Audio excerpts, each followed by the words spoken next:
অনুদান এবং জাতীয় পুরস্কার এই দুটো নিয়ে স্বচ্ছ হওয়া উচিত। এরপর একটা বড় চক্করের মধ্যে আমরা পড়ে গেছি নন ঈদ। কি হইতেছে, শুধু ঈদে ঈদে সিনেমা হইতেছে। এখন শাকিব খান তো একটা দুইটা সিনেমা করতেছে, সিয়াম হয়তো দুইটা সিনেমা করতেছে, চঞ্চল ভাই তো ধরেন বছরে 10টা সিনেমা হইতেছে। এখন 10টা সিনেমা, তার মানে কি আমাদের ইন্ডাস্ট্রিতে এখন আসলে 10টা ডিরেক্টর দরকার, 10টা প্রডিউসার দরকার। এর বাইরে কি ডিরেক্টর থাকবে না? এর বাইরে কি টেকনিশিয়ান কাজ করবে না?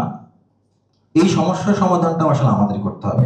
সামগ্রিকভাবে আমি একটা কাজের জন্য সাকিব ভাইয়ের সাথে কথা বলতেছিলাম, তো সাকিব ভাই বলল যে তুই ঈদ করা, বললাম যে না আমি ঈদ নামে একটা নন ঈদ করতে চাই, দেখি না কি হয়। কিছুদিন আগে দরদ নামে একটা সিনেমা রিলিজ হয়েছিল। আমার যতটুকু মনে পড়ে দরদের ওপেনিং এখন পর্যন্ত রেকর্ড ওপেনিং। কারণ নন ঈদের যদি ভালো ছবি আনা যায়, এখন শুধু বছরে 2 মাস হল চলবে, বাকি সময় তো গরুর খামার হবেই ওইটা, কারণ বাকি সময় কিছু চালাতে পারতেছে না।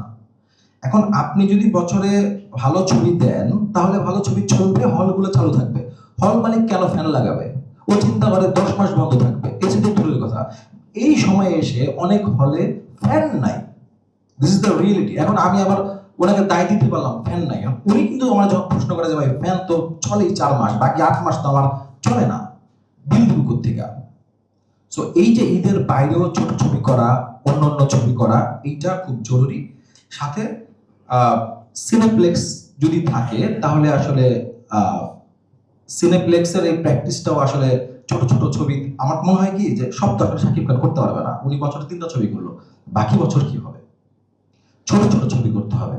ছোট ছবি মানে 2 কোটি টাকা, 2.5 কোটি টাকা, 1.5 কোটি টাকার ছবি, 3 কোটি, এই ছবিগুলোর টাকাটা আসলে সিনেপ্লেক্স থেকে আসে। সো সিনেপ্লেক্সের সংখ্যা বাড়াইতে হবে। এই যে সমস্যাগুলো বললাম এগুলো আসলে ডিরেক্টের। এর বাইরে যেগুলো অলরেডি কথা হয়েছে, হলের এনভায়রনমেন্ট ঠিক করতে হবে, ই টিকিটিং লাগবে। আপনি যেটা বললেন অ্যাটলিস্ট কপি করে হলে ওই টাকাটা তো পাবেন, এখন তো ওই হিসাবটা পাবেন না। প্রডিউসার যদি না বাঁচে আসলে ইন্ডাস্ট্রি বাঁচবে না। এন্ড গভর্নমেন্টের উপর সব আশা করলে হবে না। আপনি গভর্নমেন্টে বললেন, গভর্নমেন্ট একটা ফান্ড দিল, সেই ফান্ড তো গভর্নমেন্ট অনুদানে দেয়। অনুদানে কি হয় আমরা জানি না, দেখতেছি না আমরা অনুদানে কি হয়, কেন হয়?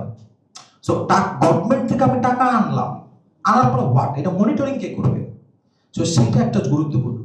এবং আমি মনে করি যে অনুদান এবং জাতীয় পুরস্কার এই দুটো নিয়ে স্বচ্ছ হওয়া উচিত।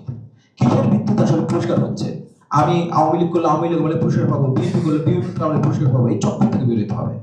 দিস ইন্সপিরেশন, আপনাকে একটা ভালো কাজের ইন্সপিরেশন হচ্ছে এই পুরস্কার। সো এইটা আসলে কিভাবে দেওয়া হচ্ছে, এই জায়গাটাতে স্বচ্ছতা আসা জরুরি।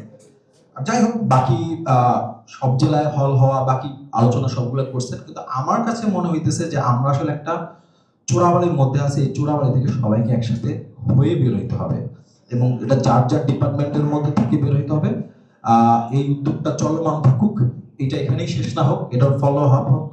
আমরা মন্ত্রীর কাছে যাই, প্রধানমন্ত্রীর কাছে যাই, আমরাও নিজেরাও বারবার বসি, আমাদের ডাকেন, আমাদের বসি, আমাদের কষ্ট কথা বলি।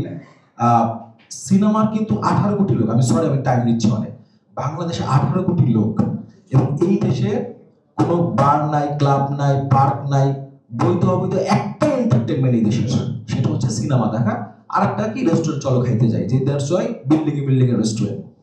তামিলে কত কোটি লোক, তেলেগুতে কত কোটি লোক, মালায়ামে কত কোটি লোক, এত অল্প লোক নিয়ে সারা পৃথিবী এরা লিড করতেছে।